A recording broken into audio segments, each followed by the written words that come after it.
Hi, my name is François Normandin. I'm a LabVIEW architect and LabVIEW champion. This presentation is about the OpenSerializer, which is a couple of libraries that can be installed easily with the LabVIEW open source project. So if you're not familiar with the LabVIEW open source project, it's the palette is under add-ons, and you can find it in the LabVIEW open source project right there. And today I'm going to talk about the OpenSerializer and the base64 encoder, which is a type of serializer that the project supports. So first off, how to install this? You will need to go into the VI package manager and type OpenSerializer, and you'll find the projects. Both have been installed already for your convenience, so that you don't see me install them. But essentially, you can type LabVIEW open source and see all the LabVIEW open source projects that exist. Some of them are not published on the VIPM community. They will probably be soon. It's just a matter of time and making them well rounded up. But as you can see, OpenSerializer, this is available on the VIPM community. So there you go. Another way to find them is to go on the vipm.io website and search for OpenSerializer, and you should find them right there. All right, so these projects are hosted under LabVIEW open source in GitHub. And so if you want to contribute or download the code or directly for the project, by all means. If I were to type, so there's the serializer and the serializer base64. You can report issues. You can check the releases and download them and have the assets and all of that. So please engage with any issues that you find under the and report them under the serializer or serializer base64 projects. All right, now let's dive into an example. OpenSerializer is has a base class, and essentially there are two nodes that are really crucial, is the marshal and unmarshal. So you'll notice that there's an error. It shouldn't have two hells. The double hell is really when you're using it as a marshalling and non-marshalling.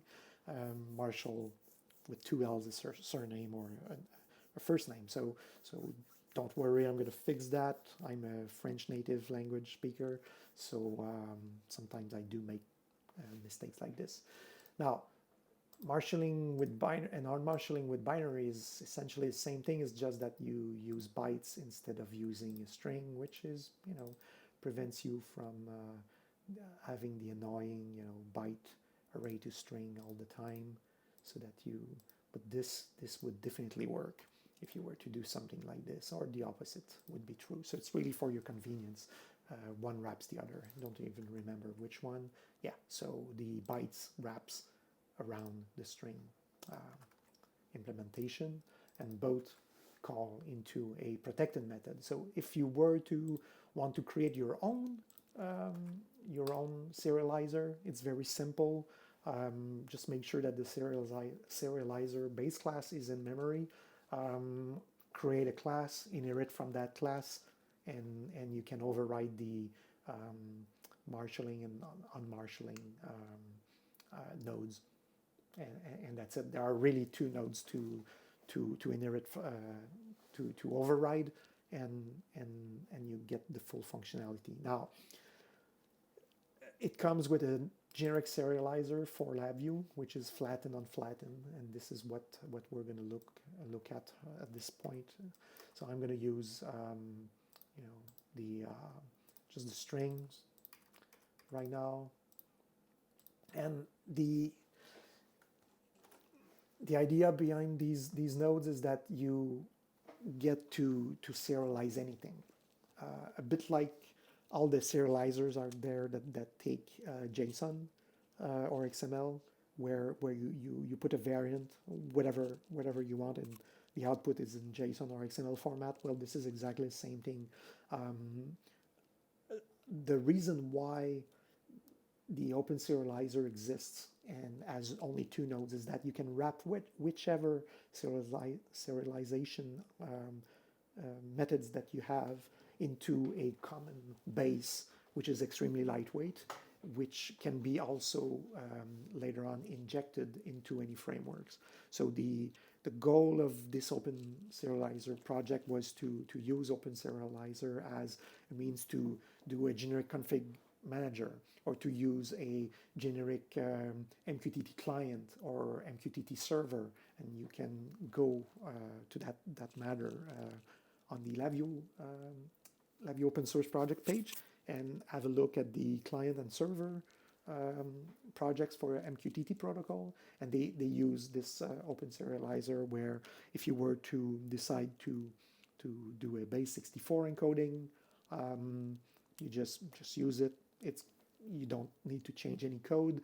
You develop your own, XML serializer. Just wrap it into the marshal and unmarshal methods, and you drag and drop, and boom, suddenly your application goes from flattened string to XML support, and you can probably create a collection of OpenSerializers like this and support multiple protocols at the same time. So it's really the reason why it's been done this way, to create a generic abstraction, which will be very, very useful with LabVIEW 2020's interfaces, where you can create an interface that essentially just marshals and unmarshals anything, and your class doesn't need to know anything about it just to conform to the interface, and you would not even need to have this class abstraction, obviously, but for LabVIEW 2013, for example, in which this project is written, this is definitely a must to be able to abstract your serializer classes like this. All right, so I'm gonna just do a quick demo where I go from serializing, I don't know, error cluster is very, very convenient, because it's a more complex type than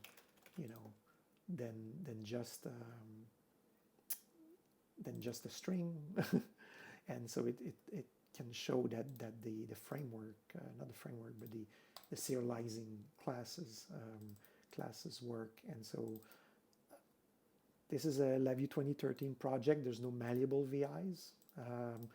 Starting in 2018 or 2019, I don't remember, but you could definitely wrap these here into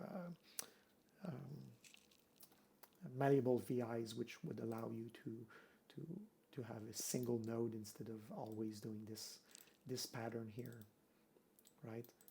So as you can see, I'm serializing. Actually, I will put also a indicator so that you see our gibberish. It's really binary data.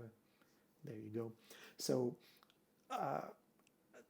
now this is probably not it's a LabVIEW specific type, right? It's a flatten, unflatten that is that would be probably supported by libraries out there, even in C or whatnot. But if you have your own library that you'd like to use, you can wrap it up in there. And so, for example, let me just swap it with a plain text serializer.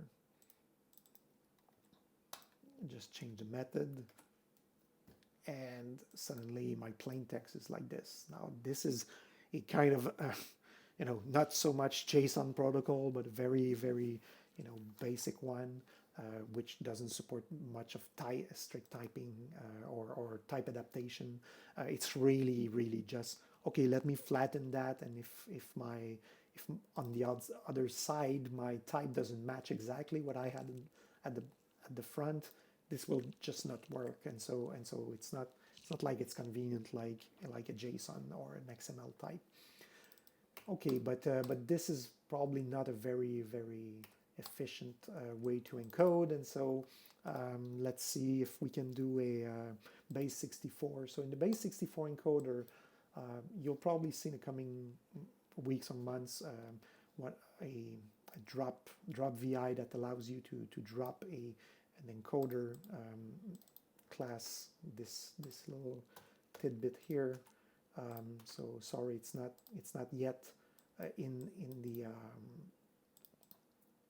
it's not yet in the palette, but that's probably a matter of days or weeks. And as you can see now, you have a base 64 encoded string, but the result is the same. We just marshal and unmarshal based on this. Obviously, if I were to try to do a mismatch like this, it will definitely not work. So let me wire up the errors here so that it doesn't just create a pop-up, but definitely this won't work, right? That's a no-brainer. Okay, and lastly, like you can expose when you do your own encode and decode, for example, with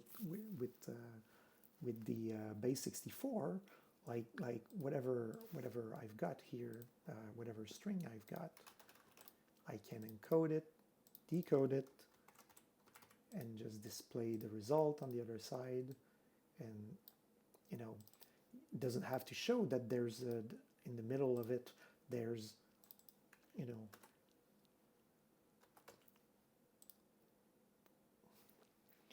okay, so these here are really just the base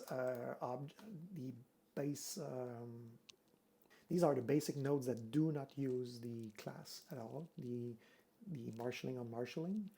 And as you can see, this is a very nice implementation that was done by user Infinite Nothing. This code has been slightly modified, but the basic algorithm is from this user. So kudos to Infinite Nothing for this very, very fast encoder and decoder in base 64. So same thing for the decoder. It's been barely modified just for a bit style compactness, and also reuse lookup tables that are abstracted into an object instead of being just a bare class, but bare array. But you know, it's really the same. And so, given that you have these nodes that are already in your pool of reuse code, reuse libraries, now you can create this base 64 object that will wrap these code, and you can see that right now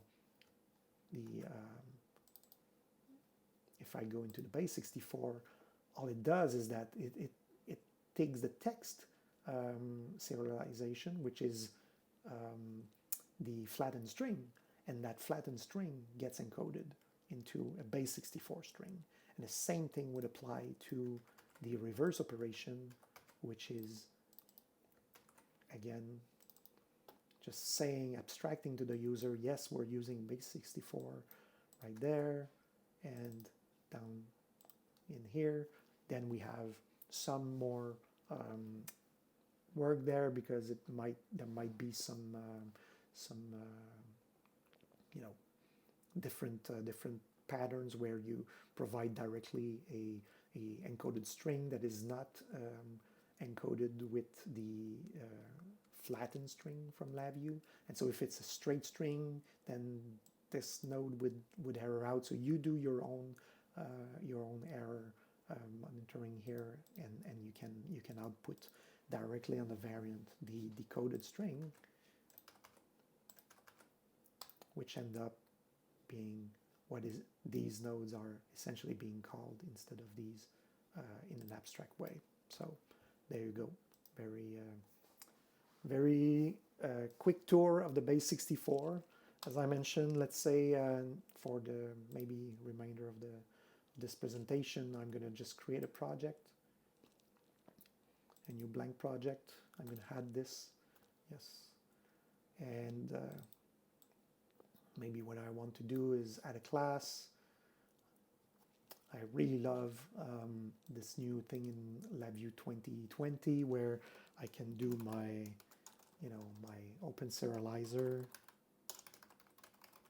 Let's say dot, I'll say JSON, and inherits from the serializer object. You can save blah, blah, blah. All right. And so right here, you override. You have two must override, marshalling and unmarshalling. Creates them. And this is it. So you put your code here, variant to encoded to serialized string, and in the other one from string to variant using type, and that's it.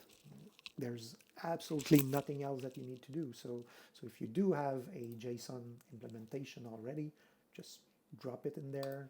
You don't even have to call the parent. You can just remove everything in here.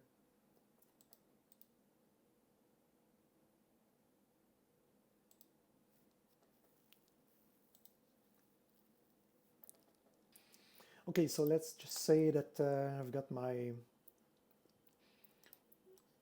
own JSON. I'm going to use the JKI JSON here, which essentially flattens the JSON string. I think I can just do this like that.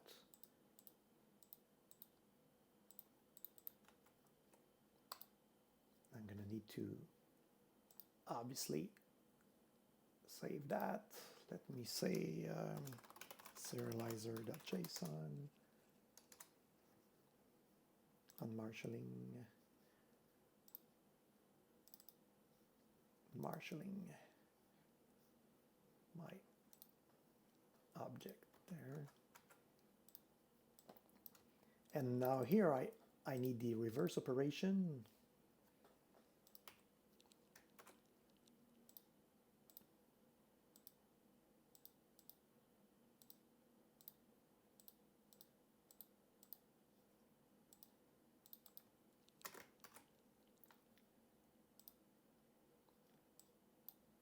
Right, I can make it pretty, but for the sake of, you're probably in a hurry. So now if I were to drop this right here,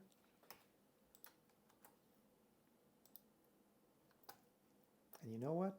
It just works. So I've got my JKI JSON serializer. You know what? I think I'm going to just rewrite this in LabVIEW 2013 and publish it. Obviously, this is something that that is probably not uncommon to use a JSON like this, and so it's really trivial to wrap your own serializer objects, provided that you can go from type to string directly. Thank you very much for listening, and I hope that was useful. To finish, just go on Serializer, LabVIEW open source, put your comments. You can, report any issues. You can suggest packages, maybe serializers that you'd like to see. I know that base64 is something that is used widely. JSON is also used widely, so I'll probably make sure to get that out the door pretty soon. But there you go. Thank you for watching.